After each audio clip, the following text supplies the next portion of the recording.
नमस्ते, good morning, good afternoon, good evening, everything everyone time के हिसाब से लगा लेना।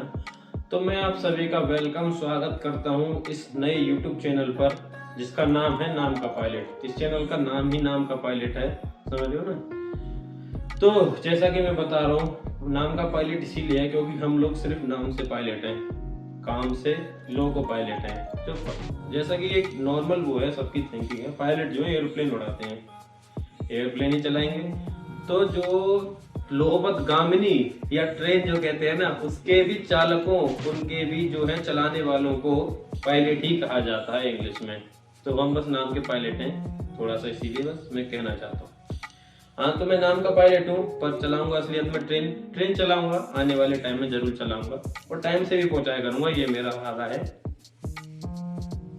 तो ये वीडियो होगी मेरे चैनल की इंट्रो वीडियो, जहाँ पे मैं पूरा प्रोसेस, जर्नी जो भी कहते हैं हम लोग, ये जर्नी, वो जर्नी, माई जर्नी, वो बताऊंगा। पूरा एक्सपीरियंस शेयर करूंगा अपने साथ और थोड़े से फनी और वैसे मूवमेंट भी रहेंगे।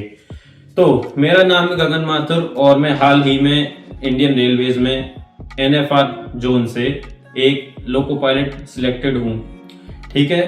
तो मैं अब इसमें अपने सारे एक्सपीरियंसेस और पूरा टाइम, प्रोसेस सब कुछ बताने वाला हूँ। तो चलिए इसी के साथ शुरू करते हैं वीडियो को, आइए।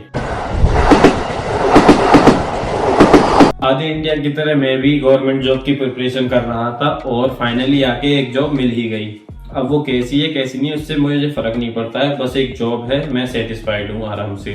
बाकी आगे जो भी होगा वो आगे देखी जाएगी। तो ये जॉब ये भी कोई ऐसा काज नहीं है, पूरे 2 साल की प्रोसेस है। आप सही सुन रहे हैं, बिल्कुल मैं बता रहा हूँ, 2 साल की प्रोसेस लगी है पूरी ये लोको पायलट बनने के लिए, जो कि मैं अभी भी नहीं बना हूँ। 2 साल पूरे होने को आ गए और ज्यादा ही टाइम लगेगा, पर मैं आपको ये पूरी 2 साल की प्रोसेस बताने जा रहा हूँ। इसमें प्रोसेस में है, इसमें 5 स्टेप आप मान लीजिए। पहली है फॉर्म एप्लीकेशन अप्लाई करने की, दूसरी है CBT 1 होने की, तीसरी है CBT 2 होने की, चौथी है CBAT, जो कि आपको आगे बताऊंगा क्या चीज होती है, और 5वीं प्रोसेस आएगी आपकी डॉक्यूमेंट वेरिफिकेशन और मेडिकल की, जो लास्ट प्रोसेस होती है। उसके बाद आप एक तरह से कह सकते हैं कि आपकी जो है जॉब पक्की है, एक तरह से मान लीजिए रेलवे के हिसाब से, ठीक है। उसके बाद स्टेप तो और काफी होती है, फिर पैनल बनता है, आपको डिवीजन अलॉटमेंट होती है, उसके बाद कॉल लेटर आता है, फिर आपको ज्वाइनिंग डे क्या नहीं होती है, फिर उसके बाद आपकी कहीं जाकर ट्रेनिंग होगी। ट्रेनिंग पूरी होने के बाद आप फाइनली ऑफिशियली आपको लाइसेंस के साथ आप एक पायलट बन जाएंगे, ठीक है ना। तो मैं ये सारी की सारी प्रोसेस आपको एक एक करके बताने वाला हूँ, पूरी कैसे हुई कैसे नहीं हुई। हाँ, तो ये उन दिनों की बात है जब आसपास काले अंधेरे छाए हुए थे, कोई भी तरीका रास्ता सूझता नहीं था आगे पीछे, क्योंकि मैं पहले से ही प्रिपरेशन में था। तो अचानक से रेलवे की तरफ से ये बहुत बड़ी वो आई थी, जनवरी 2024 की बात है। रेलवे ने वैकेंसी रिलीज करी, एक तरह से नोटिफिकेशन रिलीज करी, असिस्टेंट लोको पायलट की पोस्ट के लिए वैकेंसी आ चुकी थी। और मैं उसको देख के काफी इंटरेस्ट में था, खुश था, क्योंकि रेलवे काफी अभी भी एक ऐसा डिपार्टमेंट है जो काफी रिस्पेक्टेबल है, सैलरी आपको ठीक ठाक मिलती है, और ऊपर से कभी कभी जाके वो पोस्ट आती है, वैकेंसी आती है, तो वो अच्छा रहता है मतलब। पर इसमें कंपटीशन भी काफी अच्छा खासा रहता है रेलवे में बाकी चीजों के मुकाबले। तो जनवरी 2024 में इसका फॉर्म आया, मैंने अप्लाई किया। मैंने मैकेनिकल इंजीनियरिंग से डिप्लोमा कर रखा है, तो मैंने वो डिप्लोमा उसमें अप्लाई किया, डिप्लोमा से मैंने। उसके बाद क्या कहते हैं, फरवरी तक इसके फॉर्म एप्लीकेशन चली, और उसके बाद कोरिंगंडम आता है कि ऐसे ऐसे इसका एग्जाम होगा, सारी चीजें आ चुकी थी।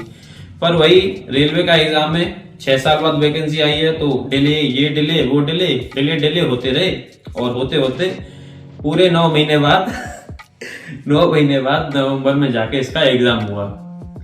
तो नवंबर से लेके पूरा दिसंबर मिड तक इसके एग्जाम चले, फिर आंसर की आई। तो आप जैसे प्रिपरेशन में जो बच्चे होंगे उनको पता है, आंसर की देखने के बाद ही आप बता देते हैं कि क्या ये पेपर क्वालिफाई हो सकता है या नहीं हो सकता है। तो मैंने वो देखा और मेरे को उम्मीद थी कि हाँ हो जाएगा।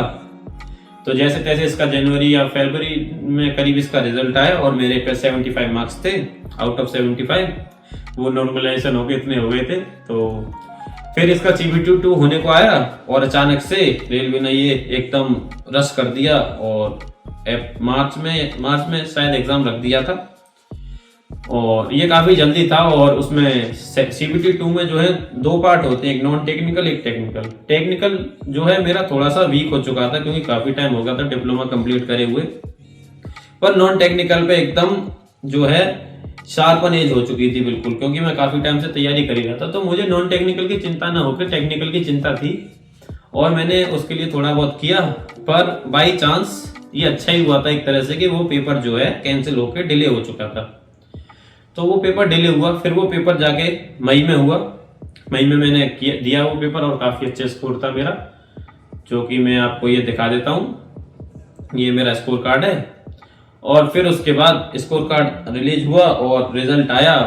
साइको के लिए बुलाए गए बच्चे।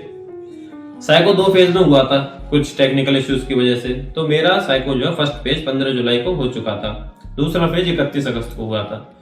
31 अगस्त साइको कंप्लीट, हमारा तो क्या 15 जुलाई को ही हो गया था। 1.5 महीना हमें ये हो चुका था और हम इंतजार में ही थे कब जाकर रिजल्ट आएगा, कब जाकर रिजल्ट आएगा। 31 अगस्त को साइको होने के बाद जब जाके ठीक 1 महीने बाद, मेरे को अच्छी तरह से याद है, नवरात्रे चल रहे थे, आखिरी नवरात्रि था। उस दिन मेरा एक दोस्त है, नाम नहीं लूंगा, उसका मेरे पे सुबह सुबह कॉल आता है कि भाई रिजल्ट देख ले, सबसे पहले तेरे वाले ही जून का रिजल्ट आया है। और मैंने चेक किया और मैं बड़ा नाखुश रिजल्ट देख के, क्योंकि मैं CBT 1 का रोल नंबर उसमें डाले जा रहा था। CBT 1 का रोल नंबर PDF में चेक कर रहा था, जो कि अवेलेबल नहीं था उसमें, क्योंकि रिजल्ट जो बना था वो साइको के रोल नंबर के हिसाब से बना था। और मैं ये देख के मैं काफी घबरा गया और मैं उदास। फिर मैंने उसको बताया ऐसे ऐसे, यार रोल नंबर तो नहीं है PDF में, पर मेरे मार्क्स तो काफी अच्छे थे, कुछ हुआ होगा, ये हुआ है, कोई बात नहीं। थोड़ी देर बाद एक और मेरे वो थे जानने वाले, उन्होंने कही थी कि रोल नंबर चेक करो, साइको का डालो। फिर मेरे को याद आया, अरे यार साइको का रोल नंबर डालना चाहिए। फिर मैंने साइको का रोल नंबर डाला, जब जाके वो इसमें रिजल्ट की PDF में था, तो मेरे को देख के खुशी हुई। फिर साइको का रिजल्ट आने के बाद हमारे लिए DV और मेडिकल के वो जारी हो ही चुके थे, डेट एंड टाइमिंग। तो मुझे मिली थी 17 अक्टूबर, जो कि एकदम वाहियात टाइमिंग थी इनकी रेलवे की तरफ से, क्योंकि हमारी दिवाली पूरी वहीं पे कटी है। हम दिवाली पे घर नहीं आए DV और मेडिकल के चक्कर में। वो पूरा प्रोसेस मैं आपको डिटेल में अगली कई वीडियो में बताऊंगा, जैसे भी करके। हमारा DV हुआ, मेडिकल हुआ। हम 20 तारीख की दिवाली थी, नहीं मना पाए घर पे, हम 23 को घर पहुंचे थे। बड़ा ही बेकार रहा था, पर यह है कि जॉब लगने की वो थी, तो इसीलिए कोई परेशानी नहीं हुई, हमने जैसे तैसे कैरी आउट कर लिया। उसके बाद हमारा 22 को हम घर आए। 3 तारीख को, 3 को आया था या फिर कुछ शायद 6 को नवंबर में पैनल आ चुका था। और फिर वही खुशी का बढ़ना, पैनल आ चुका है, जॉब फाइनल हो चुकी है, एकदम फाइनलाइज बिल्कुल, हाँ पक्की ही है। और उसके बाद 17 नवंबर यही को हमारी डिवीजनल अलॉटमेंट हुई और 19 नवंबर को हमारे कॉल लेटर इशू हुए और 20 नवंबर को हमारे व्हाट्सएप पे वो कॉल लेटर भेज दिए गए जो उनकी तरफ से। अब हमारी जो है 10 दिसंबर की ज्वाइनिंग है और ट्रेनिंग जब भी कभी चालू हो जनवरी में जाके वो पता पड़ेगी। तो ये पूरी फाइनल चीजें थी और बाकी की वीडियो जैसे डिटेल में वो मैं आपको धीरे धीरे करके आगे वीडियो में बताता रहूंगा। प्रॉपर CBT 1 कैसे था, CBT 2 कैसे था, साइको कैसे हुआ, DV मेडिकल पूरा एकदम प्रॉपरली कैसे हुआ, और वहां से लेके अब ज्वाइनिंग करने जाऊंगा मैं, ज्वाइनिंग का पूरा आपको फाइनल प्रोसेस बताऊंगा एकदम डिटेल में, कैसे कैसे क्या, ठीक है ना। तो देखिए ये जैसे जैसे हैं चीजें, मैं आपको इस चैनल पर पूरा एक्सपीरियंस, अपने पूरे एंटरटेनमेंट, पूरी एजुकेशन, सब चीजें आपको मिलकर बताऊंगा। इसीलिए मैंने इसका नाम रखा है नाम का पायलट। मैं सिर्फ पायलट हूं, पर आपको सब चीजें ग्राउंड लेवल से मैं आपको अपनी सारी चीजें और वो बताने वाला हूं, ठीक है ना। तो मैं फिर आपको बता रहा हूँ बाकी सारी चीजें ज्वाइनिंग के बाद जैसे भी होगी धीरे धीरे मैं बताता रहूंगा। तो इसी के साथ नाम का पायलट गगन माथुर साइनिंग ऑफ। जय हिंद।